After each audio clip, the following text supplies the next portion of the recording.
Eu deveria ter sabido que algo estava errado no momento em que minha família concordou em jantar fora para o meu aniversário.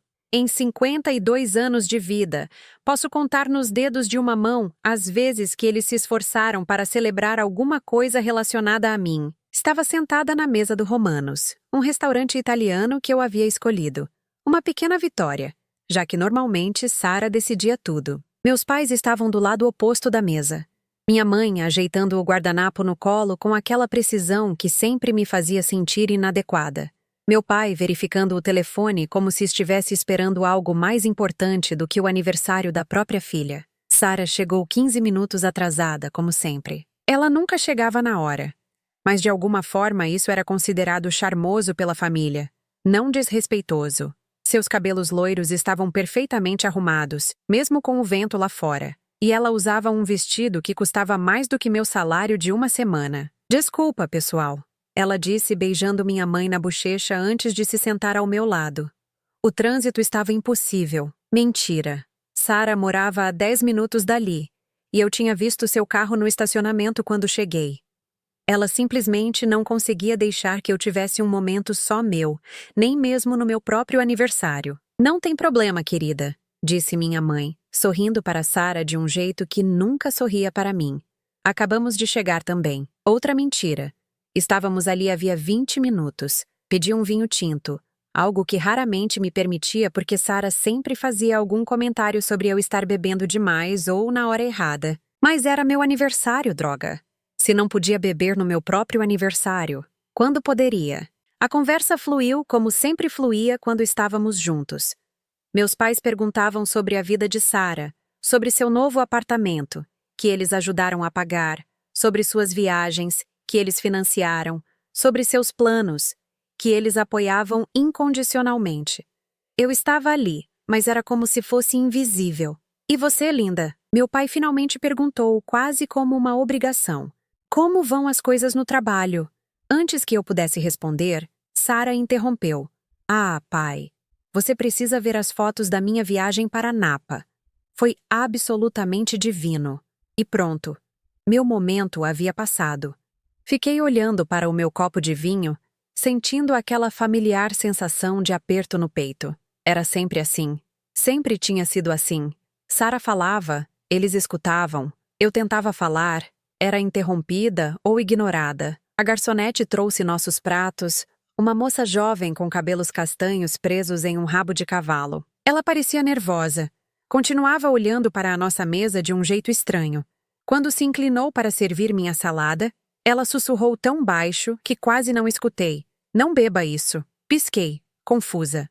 O quê? Ela fez um movimento quase imperceptível com a cabeça em direção ao meu copo de vinho. Não beba, repetiu, ainda sussurrando, antes de se afastar rapidamente. Meu coração começou a bater mais rápido. Olhei para o copo, depois para Sara, que estava contando uma história sobre como havia conhecido um famoso chefe em Napa. Ela gesticulava animadamente, mas havia algo forçado em seu entusiasmo. Peguei o copo e fingi que ia beber, observando a reação de Sara pelo canto do olho.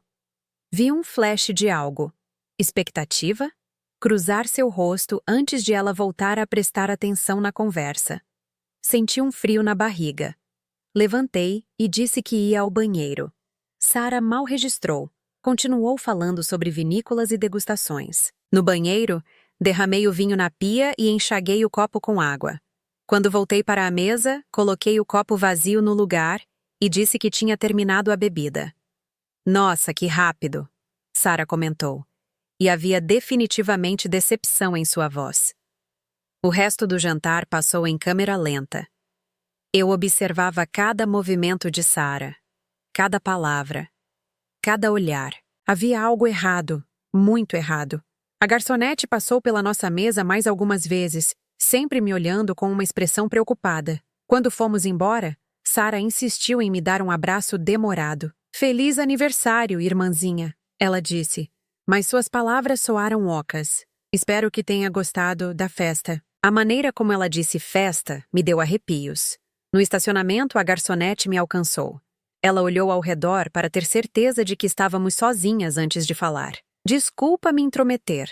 ela disse nervosa. Mas eu vi sua irmã colocar algo no seu vinho quando vocês chegaram. Achei que você deveria saber. Senti o mundo girar ao meu redor. Colocar o quê? Não sei exatamente. Ela foi ao banheiro logo depois que vocês sentaram, e quando voltou, ela derramou algo de um pequeno envelope no seu copo. Achei estranho e, bem, minha intuição disse para te avisar. Agradeci a ela com a voz trêmula e dirigi para casa em estado de choque. Sarah havia colocado algo na minha bebida. Minha própria irmã havia tentado me drogar no meu aniversário. Chegando em casa, fiquei sentada no meu carro na garagem por quase 1 hora, tentando processar o que havia acontecido. Não era a primeira vez que Sarah havia tentado me sabotar, mas isso era diferente. Isso era perigoso. Mais tarde naquela noite, Sarah me mandou uma mensagem. Que pena que você não pareceu se divertir hoje. Talvez da próxima vez você relaxe um pouco mais. Olhei para a mensagem por um longo tempo antes de deletá-la. Sarah estava testando se eu sabia de algo. E agora eu sabia que ela sabia que eu sabia. Pela primeira vez em 52 anos, comecei a me perguntar do que mais minha irmã era capaz. Passei a noite inteira acordada, repassando cada memória que tinha de Sarah. Era como se alguém tivesse acendido uma luz em um quarto escuro. De repente, eu conseguia ver padrões que estavam ali o tempo todo. A primeira vez que Sarah arruinou algo importante para mim, eu tinha 12 anos e ela tinha 9. Era minha formatura do ensino fundamental, e eu havia ganhado o prêmio de melhor aluna da turma. Passei semanas ensaiando meu discurso, decorando cada palavra. Meus pais finalmente pareciam orgulhosos de mim. Na manhã da cerimônia, acordei com uma terrível dor de barriga. Sarah havia colocado laxante no meu leite com chocolate na noite anterior. Passei a manhã inteira no banheiro e perdi completamente a cerimônia. Sarah chorou junto comigo, me consolou, disse que devia ter sido algo que eu comi. Meus pais ficaram decepcionados, mas não comigo. Ficaram preocupados com minha saúde delicada. Anos depois, no meu casamento com Robert, Sarah apareceu de vestido branco. Não completamente branco, mas um tom de marfim que era próximo o suficiente para causar murmúrios entre os convidados. Quando minha mãe comentou, Sarah disse que não havia percebido, que a cor parecia bege na loja. Durante o discurso do meu pai, ela teve uma crise de choro, dizendo que estava muito emocionada em me ver casando. Todo mundo parou de prestar atenção em mim para consolá-la. Na lua de mel, Robert e eu fomos para a Costa Rica. Era o primeiro lugar exótico que eu visitava, algo que havia sonhado a vida toda. Quando voltamos, descobri que Sarah havia postado fotos de uma viagem que ela havia feito para Santorini na mesma semana. Claro que Santorini era mais impressionante que a Costa Rica.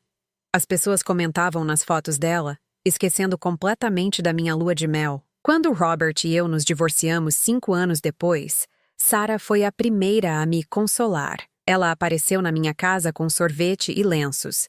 Me deixou chorar no ombro dela. Só descobri meses depois que ela havia conhecido Robert, por acaso, em um café algumas semanas antes do divórcio. Eles começaram a se encontrar para conversar sobre mim, porque ela estava preocupada com nosso casamento. Nunca consegui provar nada. Robert negou qualquer coisa inadequada. Disse que Sarah só estava sendo uma boa irmã. Meus pais acharam que eu estava sendo paranoica e ciumenta. Sarah chorou. Disse que estava magoada com minhas acusações, que só queria ajudar. E assim foi durante toda a minha vida. Cada conquista minha era diminuída ou sabotada. Cada momento feliz era manchado de alguma forma. Cada vez que eu tentava confrontar Sarah, ela se fazia de vítima. E de alguma maneira eu saía parecendo a irmã ruim, a filha problemática. Quando consegui minha promoção para gerente de vendas na empresa onde trabalho, Sarah anunciou no mesmo dia que estava noiva. Quando terminei minha pós-graduação em administração, algo que levei 3 anos estudando à noite, Sarah revelou que estava grávida. Quando perdi o bebê 6 meses depois, ela teve um aborto espontâneo, mas deixou que todos pensassem que foi intencional. Minha graduação já havia sido esquecida. Sentada na minha cama naquela noite depois do jantar, comecei a fazer uma lista. Literalmente peguei um caderno e comecei a escrever cada incidente que conseguia lembrar. A lista cresceu até 5 páginas. 5 páginas de momentos onde Sarah havia encontrado uma maneira de me diminuir, me humilhar ou roubar minha felicidade. O que me deixava mais angustiada não eram nem os atos em si, mas a percepção de que meus pais nunca viram o padrão. Ou pior ainda, eles viram e não se importaram. Sara sempre foi a filha dourada. Nasceu linda, com cabelos loiros naturais e olhos azuis, enquanto eu era morena e comum. Ela era popular na escola, eu era estudiosa. Ela era espontânea e divertida. Eu era responsável e confiável.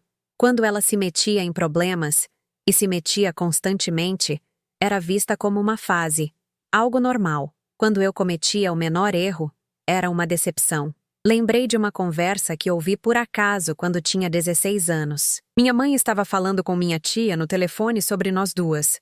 A Sara é minha borboleta, ela dizia, tão cheia de vida e beleza. E a Linda? Bem, a Linda é minha pedra, sólida, confiável, mas não exatamente emocionante. Uma pedra. Minha própria mãe me comparou a uma pedra. Nunca confrontei ela sobre isso. Nunca confrontei ninguém sobre nada, na verdade. Sempre engoli os sentimentos. Sempre fui a filha madura. Sempre coloquei a harmonia familiar acima dos meus próprios sentimentos. Mas agora, aos 52 anos, sentada no meu quarto com uma lista de 5 páginas de sabotagens, percebi algo terrível. Eu havia passado a vida inteira tentando ganhar o amor de pessoas que nunca me amariam da forma que eu precisava. Meu telefone tocou. Era Sara. Oi, irmãzinha. Sua voz estava doce demais. Só queria ter certeza de que você chegou bem em casa. Você pareceu meio estranha hoje. Estou bem, respondi, minha voz mais fria do que pretendia. Tem certeza? Você bebeu bem pouco no jantar. Normalmente você exagera um pouquinho. Exagera. Como se eu fosse uma alcoólatra por ter um copo de vinho ocasionalmente. Não estava com vontade de beber. Ah, houve uma pausa. Bem, espero que você tenha gostado do seu aniversário. Sei que não foi muito elaborado, mas... Foi perfeito, Sara. Outra pausa. Que bom. Bem, durma bem. Te amo. Também te amo. Menti automaticamente. Desliguei e olhei para a lista novamente. Não era mais uma questão de se Sara havia tentado me drogar. Era uma questão de por quanto tempo ela vinha fazendo esse tipo de coisa e o que mais ela era capaz de fazer. E pela primeira vez na minha vida, comecei a me perguntar o que aconteceria se eu parasse de fingir que não sabia. Na segunda-feira seguinte ao meu aniversário, tentei agir normalmente no trabalho, mas minha mente estava em outro lugar. Cada vez que meu telefone tocava, eu esperava que fosse Sara com mais alguma pergunta aparentemente inocente sobre como eu estava me sentindo. Por volta do meio-dia, minha assistente Jennifer bateu na porta do meu escritório. Ela parecia hesitante, segurando um buquê de flores. Chegaram para você, ela disse, colocando as flores na minha mesa. O cartão está aqui. Abri o pequeno envelope com dedos trêmulos. A caligrafia era de Sara. Desculpa se o jantar não foi especial como você merecia. Você sempre foi a irmã mais forte de nós duas. Com amor, S. A irmã mais forte. Como se força fosse uma desculpa para ser tratada mal. Como se ser resiliente significasse que eu merecia menos cuidado, menos consideração, menos amor. Joguei o cartão no lixo e tentei focar no trabalho, mas não consegui. As palavras ficaram ecoando na minha cabeça. Sara sempre fazia isso. Jogava migalhas de reconhecimento quando sentia que havia ido longe demais. Pequenos gestos que me faziam questionar minha própria percepção dos fatos. Naquela tarde, decidi fazer algo que nunca havia feito antes. Fui a um psicólogo, doutora. Martinez era uma mulher na casa dos 60, com cabelos grisalhos e uma expressão gentil mais direta. Contei a ela sobre o jantar, sobre o aviso da garçonete, sobre minha lista de incidentes com Sara. Linda, ela disse depois que terminei de falar. Você está descrevendo um padrão muito específico de comportamento. Já ouviu falar sobre competição entre irmãos em um nível patológico? Balancei a cabeça. Algumas pessoas desenvolvem uma necessidade compulsiva de diminuir os outros para se sentirem melhor consigo mesmas. E quando esse comportamento é reforçado ou ignorado pela família. Ela fez uma pausa. Pode escalar para coisas muito sérias. Você acha que Sara realmente colocou algo no meu drink? Não posso dizer com certeza, mas sua reação foi sábia.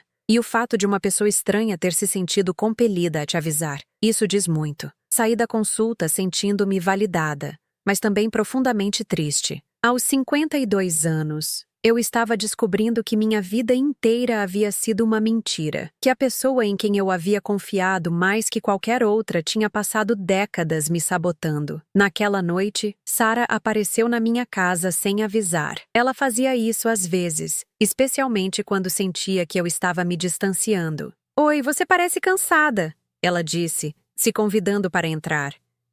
"Pensei em passar aqui para ver como você está." Ela se sentou no meu sofá como se fosse sua casa, pegou uma maçã da minha fruteira sem pedir e começou a falar sobre seu dia. Era sempre assim. Sarah falava, eu escutava. Ela usava minha casa, minha comida, meu tempo, como se tudo fosse dela por direito. "Sabe?", ela disse dando uma mordida na maçã. "A mamãe ligou hoje. Ela está preocupada com você." Meu estômago se contraiu. "Preocupada por quê?" "Ela disse que você pareceu estranha no jantar. Distante. Ela acha que você pode estar passando por alguma coisa. Sabe como é? Mulheres da nossa idade às vezes ficam meio." Ela fez um gesto circular com a mão, como se estivesse indicando loucura. Ali estava, a narrativa sendo plantada. Eu estava estranha. Estava passando por alguma coisa. Estava ficando instável. Se eu confrontasse Sarah sobre qualquer coisa, já havia uma explicação pronta. Eu estava tendo problemas mentais relacionados à idade. "Estou bem, Sarah." "Tenho certeza que sim", ela disse. Mas seu tom sugeria o contrário. "É só que... Bem, você sabe como é viver sozinha. Às vezes a gente fica muito na nossa cabeça."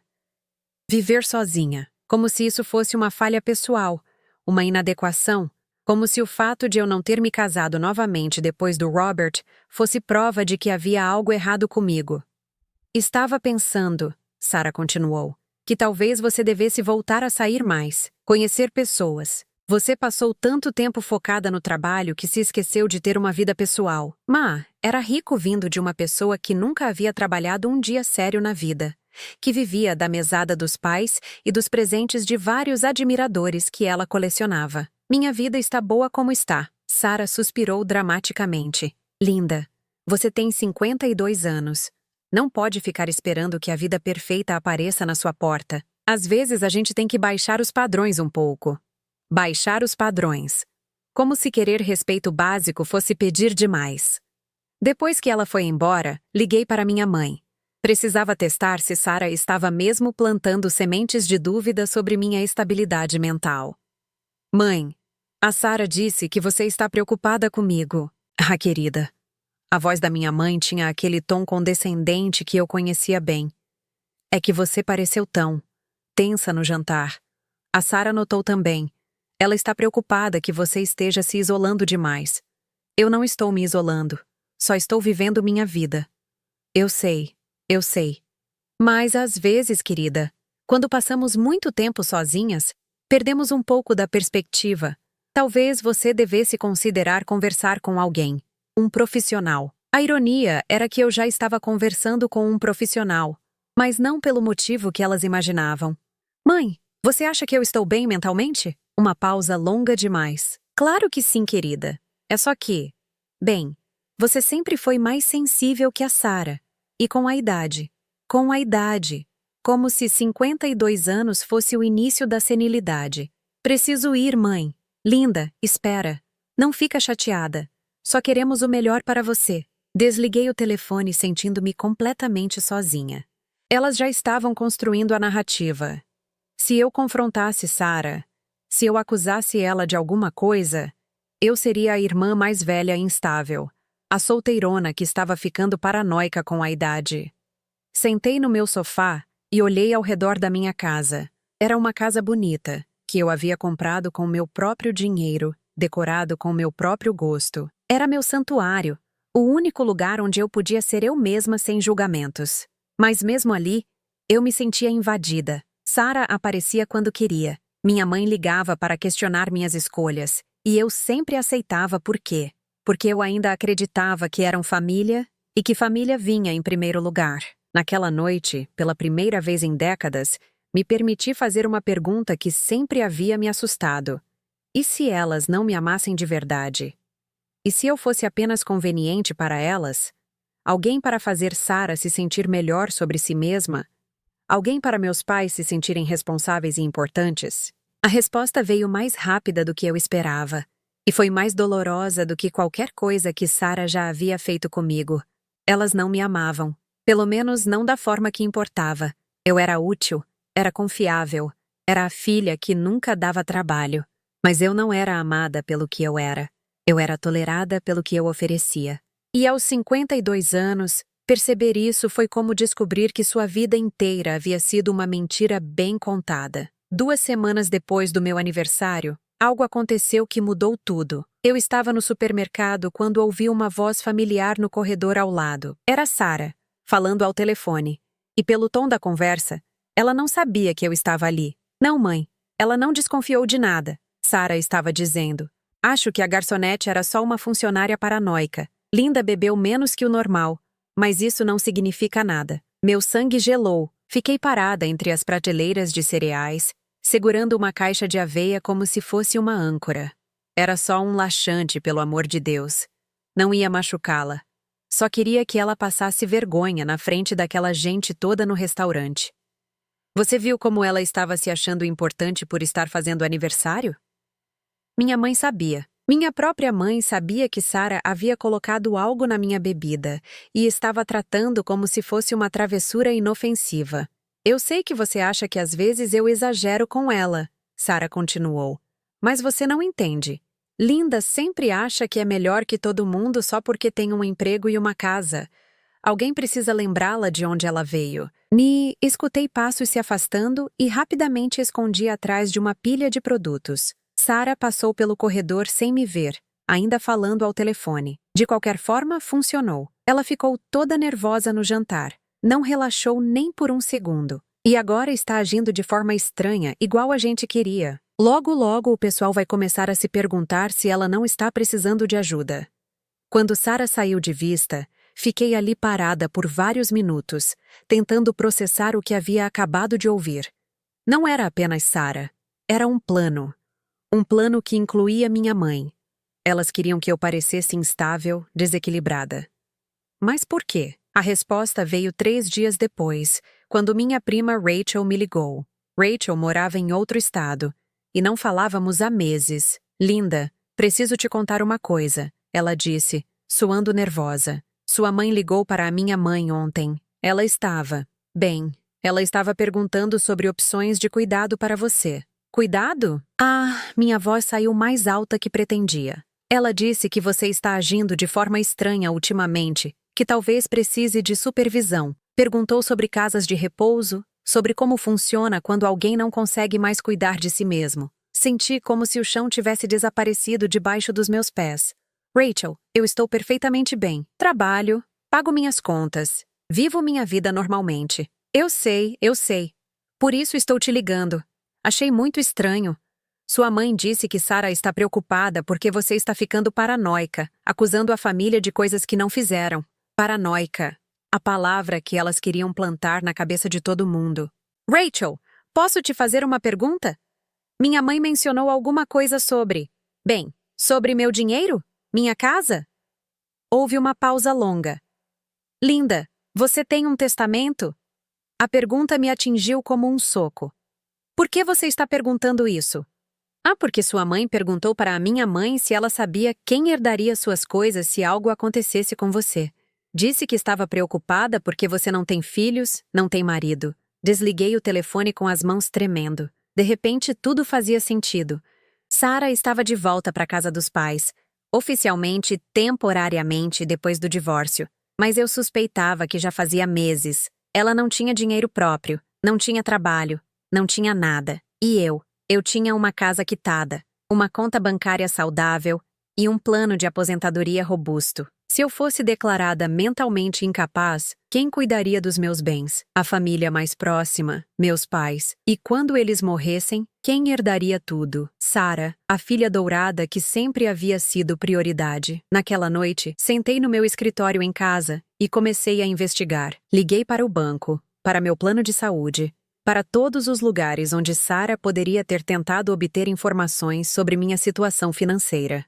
O que descobri me fez sentir enjoada. Sarah havia ligado para meu banco 3 semanas antes do meu aniversário, dizendo que era minha irmã e que estava preocupada porque eu havia mencionado confusão com minhas finanças. Ela queria saber se eu havia feito movimentações estranhas na conta. O funcionário, seguindo o protocolo, não deu informações, mas confirmou que alguém havia tentado obtê-las. Ela também havia ligado para meu RH no trabalho, dizendo que era minha irmã e que eu havia pedido para ela verificar meus benefícios de saúde mental, porque estava passando por um momento difícil.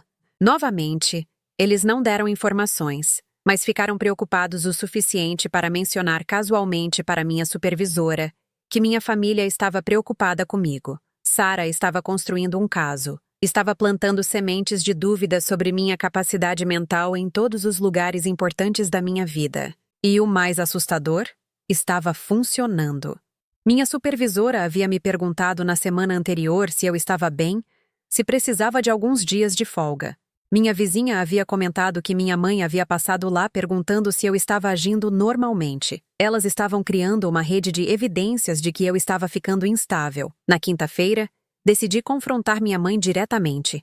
Apareci na casa delas sem avisar, algo que raramente fazia. Sarah estava lá, é claro, enrolada no sofá como se fosse uma adolescente, assistindo TV no meio da tarde. Ela nem trabalho procurava mais. Era sustentada completamente pelos pais. Linda! Minha mãe pareceu genuinamente surpresa. Não esperava você. Precisamos conversar, mãe. A sós. Sarah levantou uma sobrancelha. Sobre o quê? Se é sobre a família, eu faço parte dela. Sarah, por favor, disse minha mãe, mas sem muita convicção. Não, deixa ela ficar, eu disse. Na verdade, é melhor assim. Respirei fundo e disse. Eu sei sobre as ligações para a Rachel. Sei que vocês estão espalhando que eu estou ficando instável. E eu sei sobre o que você colocou na minha bebida no restaurante, Sarah. O silêncio que seguiu foi ensurdecedor. Sarah ficou pálida, mas se recompôs rapidamente. Linda, você está ouvindo a si mesma? Isso é exatamente o tipo de paranoia que a gente estava falando. Minha mãe balançou a cabeça tristemente. Querida, ninguém colocou nada na sua bebida. Você está criando histórias. Eu ouvi você no telefone, Sarah, no supermercado. Você disse que era só um laxante e que queria que eu passasse vergonha. Sarah deu uma risadinha. Linda, você está inventando conversas agora? Mãe, você está vendo isso? E ali, naquele momento, vendo as duas me olharem com aquela expressão de pena condescendente, como se eu fosse uma criança tendo um ataque de birra, entendi a verdade completa. Elas nunca iam admitir. Não importava que evidência eu tivesse, que argumento eu apresentasse. Elas iam continuar me fazendo sentir como se eu estivesse louca, até que eu realmente começasse a questionar minha própria realidade. Era isso que elas queriam. Não apenas meu dinheiro, elas queriam me quebrar completamente. Saí da casa dos meus pais naquele dia sabendo que minha vida havia mudado para sempre. Não porque elas haviam admitido alguma coisa, pelo contrário. Foi porque finalmente entendi que eu estava lutando uma batalha impossível de vencer. Elas nunca iam mudar, nunca iam me ver como uma pessoa digna de respeito, nunca iam parar de me tratar como uma conveniência, um problema a ser gerenciado, uma ameaça a ser neutralizada. Mas eu podia mudar. Eu podia parar de tentar. Na semana seguinte fiz algo que nunca havia feito antes. Comecei a faltar nos eventos familiares. Quando minha mãe ligou para me convidar para o almoço de domingo, eu disse que tinha outros planos. Outros planos? Ela repetiu como se a ideia fosse absurda. Que outros planos? Pessoais? Respondi sem dar detalhes. Na verdade, meus planos eram ficar em casa, ler um livro e comer sorvete direto da embalagem. Pela primeira vez em anos, passei um domingo inteiro sem ser criticada, comparada ou ignorada. Sarah ligou naquela noite. Mãe disse que você não veio para o almoço. Está doente? Não, só não queria ir. Uma pausa. Linda, você está agindo muito estranho ultimamente. Todo mundo está comentando. Todo mundo. Como se houvesse uma plateia observando cada movimento meu, julgando cada decisão. Era a mesma tática de sempre. Me fazer sentir como se eu estivesse sendo observada e julgada por pessoas imaginárias. Sarah, posso te fazer uma pergunta? Claro. Você me ama? Outra pausa, mais longa dessa vez. Que pergunta estranha, linda. Claro que te amo. Você é minha irmã. Não, não é isso que eu perguntei. Eu perguntei se você me ama. A mim, linda, a pessoa que eu sou. Silêncio. Você gosta de estar comigo? Você sente prazer na minha companhia? Você fica feliz quando coisas boas acontecem comigo? Linda. Ela começou, mas não terminou a frase. E foi aí que eu soube. Ela não conseguia responder porque a resposta era não. Sara não me amava. Ela nem sequer gostava de mim. Eu era apenas um obstáculo. Uma comparação desfavorável que fazia ela se sentir melhor sobre si mesma. Obrigada pela honestidade, eu disse, e desliguei. Nas semanas seguintes, comecei a fazer mudanças pequenas, mas significativas na minha vida. Parei de atender ligações da família no trabalho. Parei de responder mensagens imediatamente. Quando Sara aparecia na minha casa sem avisar, eu não abria a porta. A primeira vez que fiz isso, ela ficou do lado de fora, tocando a campainha por 15 minutos. Eu a observei pela janela, vendo sua frustração crescer quando percebeu que eu estava em casa, mas escolhendo não atendê-la. Linda! Ela gritou finalmente. Eu sei que você está aí. Abra essa porta. Mas eu não abri. E algo incrível aconteceu. O mundo não acabou. Sara eventualmente foi embora. E eu continuei viva, respirando, perfeitamente bem. Comecei a explorar partes da minha vida que havia negligenciado por anos. Aceitei convites de colegas de trabalho para happy hours. Comecei um curso de pintura. Viajei sozinha para um spa durante um fim de semana. Algo que sempre quis fazer, mas nunca fiz, porque Sara sempre zombava da ideia de viajar sozinha. A cada pequena escolha que eu fazia por mim mesma, em vez de tentar agradar minha família, eu me sentia um pouco mais forte. Mas elas não iam desistir fácil. Minha mãe apareceu no meu trabalho uma tarde. Algo que ela nunca havia feito antes. Jennifer, minha assistente, pareceu confusa quando anunciou que minha mãe estava na recepção. Diz que é urgente, Jennifer acrescentou. Fui até a recepção e encontrei minha mãe em lágrimas, se abanando com um lenço de papel. Vários colegas de trabalho estavam olhando com curiosidade e preocupação. Mãe, o que está acontecendo? Oh, linda! Ela disse alto o suficiente para meio escritório ouvir. Estou tão preocupada com você. Sara disse que você não está atendendo nossos telefonemas, que você está se isolando de todo mundo que te ama. Isolando. Essa palavra novamente. Mãe, posso falar com você em particular? Eu só quero entender por que você está nos punindo assim. Ela continuou, ainda em voz alta. Nós te amamos tanto, querida. Se fizemos alguma coisa errada, podemos conversar sobre isso. Era uma performance pública designada para me fazer parecer cruel, para fazer parecer que eu estava rejeitando uma família amorosa sem motivo. Levei ela para uma sala de conferências vazia e fechei a porta. Mãe, você precisa parar com isso. Parar com o quê? Com me preocupar com minha filha? Você sabe exatamente do que estou falando. As ligações para meus colegas, para minha família, espalhando que eu estou instável. Você e Sara aparecendo sem avisar, criando cenas públicas como essa. Minha mãe se sentou pesadamente na cadeira, de repente parecendo muito mais velha. Linda, você está interpretando mal nossas intenções. Estou interpretando mal? Sentei na cadeira em frente a ela. Mãe, por favor, só uma vez na vida seja honesta comigo. Você realmente me ama?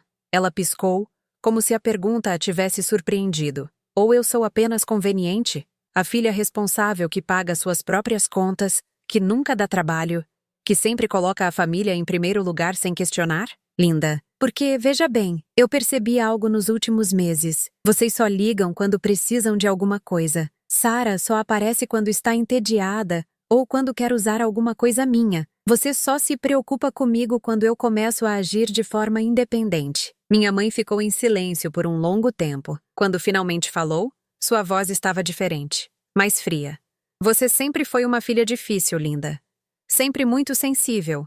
Sempre criando drama onde não existia. E ali estava. A verdade que ela nunca havia dito diretamente, mas que sempre havia deixado claro. Eu era uma criança, mãe. Eu só queria ser amada. Você é amada. Só não da forma que você quer ser. Essa frase ficou no ar entre nós como uma sentença final. Eu não era amada da forma que queria ser, da forma que qualquer pessoa merecia ser. Era amada condicionalmente, com ressalvas, com limites. Então acho que não temos mais nada para conversar. Eu disse, me levantando. Linda, não seja dramática. Podemos resolver isso. Não, mãe. Não podemos. Porque vocês não acham que existe algo para resolver. Vocês acham que o problema sou eu. Saí da sala de conferências e voltei para meu escritório. Minha mãe ficou lá por mais alguns minutos antes de sair. Naquela noite, pela primeira vez em 52 anos, eu não me senti culpada por decepcionar minha família. Eu me senti livre. 6 meses depois da minha última conversa com minha mãe, eu estava sentada no mesmo restaurante italiano onde tudo havia começado. Mas desta vez, eu não estava ali para um jantar de família. Estava ali com pessoas que realmente se importavam comigo. Jennifer, minha assistente que havia se tornado uma amiga próxima, estava sentada à minha direita. Do outro lado da mesa, estavam Carol e Patrícia, 2 mulheres que conheci no curso de pintura e que rapidamente se tornaram as irmãs que eu nunca tive. E ao meu lado esquerdo estava Maria, a garçonete que havia me salvado no meu aniversário. Sim, Maria. Depois de meses pensando nela, eu havia voltado ao restaurante algumas semanas atrás, apenas para agradecê-la. Descobri que ela tinha minha idade, era divorciada e havia passado por uma situação similar com sua própria família. Nos conectamos instantaneamente. Não acredito que é o mesmo lugar, Maria disse olhando ao redor. Você deve ter sentimentos confusos sobre estar aqui. Na verdade, não, respondi, surpreendendo a mim mesma. É como se aquela linda que estava aqui há 6 meses fosse uma pessoa completamente diferente. E era verdade. A mulher que havia sentado nesta mesma mesa, desesperada por aprovação, disposta a ignorar sinais óbvios de toxicidade por medo de ficar sozinha, essa mulher não existia mais. Conte para ela sobre o que aconteceu na semana passada. Jennifer disse sorrindo. Eu ri. Sarah apareceu no meu trabalho novamente, desta vez com lágrimas nos olhos, dizendo que nossa mãe estava doente e que precisava de mim. E? Carol perguntou. E eu disse para ela que, se nossa mãe realmente estivesse doente, ela poderia me mandar os documentos médicos por e-mail, que eu não acreditaria mais em nenhuma palavra que saísse da boca dela sem evidência concreta. O que ela fez? Patrícia quis saber. Ficou furiosa. Disse que eu havia me tornado uma pessoa fria e cruel, que nossa família não me reconhecia mais. Parei para tomar um gole do meu vinho. Sabe o que foi engraçado? Ela estava certa. Elas realmente não me reconhecem mais. Porque eu não sou mais a pessoa que aceita ser tratada mal só para manter a paz. Maria balançou a cabeça. É incrível como eles ficam bravos quando paramos de aceitar o comportamento tóxico deles. Como se nós fôssemos as pessoas ruins por estabelecer limites. Nas semanas seguintes àquele encontro com Sarah, eu não ouvi nada da minha família. Nenhuma ligação, nenhuma mensagem, nenhuma aparição surpresa. No início, me peguei verificando o telefone constantemente, esperando a próxima tentativa de manipulação. Mas, gradualmente, percebi que o silêncio não era assustador, era pacífico. Preenchi meus domingos com atividades que realmente gostava. Comecei a frequentar um grupo de caminhada. Viajei para lugares que sempre quis conhecer. Decorei minha casa do jeito que eu queria, não do jeito que minha família achava apropriado. E pela primeira vez na vida, comecei a entender o que significava ser verdadeiramente feliz. A mudança mais significativa veio quando conheci Robert, não o meu ex-marido, mas um homem gentil de 55 anos que conheci no grupo de caminhada. Ele era viúvo, tinha filhos adultos que moravam longe e estava navegando sua própria jornada de redescoberta pessoal. O que me surpreendeu sobre Robert não foi me apaixonar por ele, foi perceber que eu conseguia ter um relacionamento saudável, sem drama, sem jogos, sem a necessidade constante de provar meu valor. Ele gostava de mim exatamente como eu era. Você parece diferente, ele disse uma noite, enquanto cozinhávamos juntos na minha cozinha. Mais leve. É porque eu sou, respondi. Passei a vida inteira carregando o peso das expectativas de outras pessoas. Agora só carrego as minhas. No meu aniversário de 53 anos, organizei uma pequena festa na minha casa. Nada elaborado. Apenas as pessoas que realmente me importavam. Boa comida e muitas risadas. No meio da festa, meu telefone tocou. Era um número que eu reconheci. Minha mãe. Vai atender? Robert perguntou, notando minha hesitação. Olhei ao redor da minha sala de estar, cheia de pessoas que me amavam pelo que eu era, não pelo que eu podia fazer por elas. Pessoas que celebravam minhas conquistas em vez de diminuí-las. Pessoas que me apoiavam em vez de me sabotarem. Não, disse, desligando o telefone. Hoje é sobre alegria, não sobre culpa. Maria veio até mim naquela noite, antes de ir embora. Sabe, ela disse, naquele dia no restaurante, quando te avisei sobre a bebida, eu estava lutando contra mim mesma. Parte de mim pensava que deveria me meter na minha vida. O que te fez decidir me avisar? Porque eu reconheci a expressão no seu rosto. Era a mesma que eu via no espelho por anos. Alguém tentando tão desesperadamente ser amada que estava disposta a ignorar todos os sinais de perigo. Ela pausou, sorrindo. E olhe para você agora, radiante, cercada de pessoas que realmente te valorizam. Você se salvou, linda. Nós nos salvamos. Corrigi. Você me deu a chance de ver a verdade. Algumas semanas depois daquele aniversário, recebi uma carta. Não um e-mail ou uma mensagem. Uma carta física, escrita à mão. Era de Sarah. Não a abri por 3 dias. Quando finalmente o fiz, encontrei várias páginas de desculpas, explicações e súplicas para conversarmos e resolvermos isso como família. Mas entre as lágrimas de crocodilo e as promessas vazias de mudança, havia uma linha que me mostrou que ela ainda não entendia nada. Eu sei que você está passando por uma fase difícil, mas não pode punir a família inteira porque está infeliz com sua própria vida. Mesmo pedindo desculpas, ela ainda estava me culpando. Rasguei a carta e joguei no lixo. Naquela noite, escrevi em meu diário, algo que havia começado a fazer como parte da minha terapia. Hoje percebi que não sinto mais raiva deles. Não sinto mais dor. O que sinto é pena.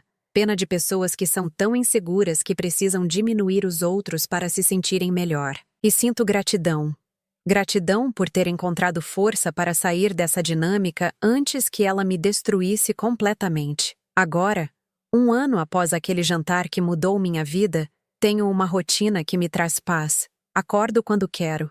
Bebo meu café lendo um livro em vez de me preocupando com mensagens da família. Trabalho em projetos que me inspiram. Passo tempo com pessoas que me fazem rir. E quando pessoas me perguntam sobre minha família, eu simplesmente digo: escolhi minha própria família. E aponto para Maria, Jennifer, Carol, Patrícia, Robert e todos os outros que entraram na minha vida quando finalmente abri espaço para relacionamentos saudáveis. Sarah ainda aparece ocasionalmente, sempre com uma nova crise, uma nova emergência que requer minha presença. Mas agora eu sei que não são emergências reais. São tentativas de me puxar de volta para o drama, para o ciclo de culpa e manipulação. Minha resposta é sempre a mesma. Espero que você encontre a ajuda que precisa. E depois fecho a porta. Porque aprendi que algumas pessoas são como buracos negros emocionais. Não importa quanta energia você coloque nelas, nunca é suficiente. E a única forma de se salvar é parar de alimentar o buraco. Na semana passada, estava andando no parque com Robert quando vi uma mulher mais jovem sentada em um banco, chorando ao telefone. Ouvi fragmentos da conversa. Alguém da família dela havia feito alguma coisa terrível, e ela estava tentando decidir se deveria perdoar, porque é família. Tive vontade de ir até ela e dizer: família não é uma desculpa para abuso. Amor não é condicional, e você merece pessoas em sua vida que a celebrem, não que a destruam. Mas não fiz isso. Apenas sorri para Robert e continuamos nossa caminhada, porque eu havia aprendido a lição mais importante de todas. Não posso salvar outras pessoas da toxicidade de suas famílias. Só posso salvar a mim mesma. E depois de 53 anos, finalmente consegui.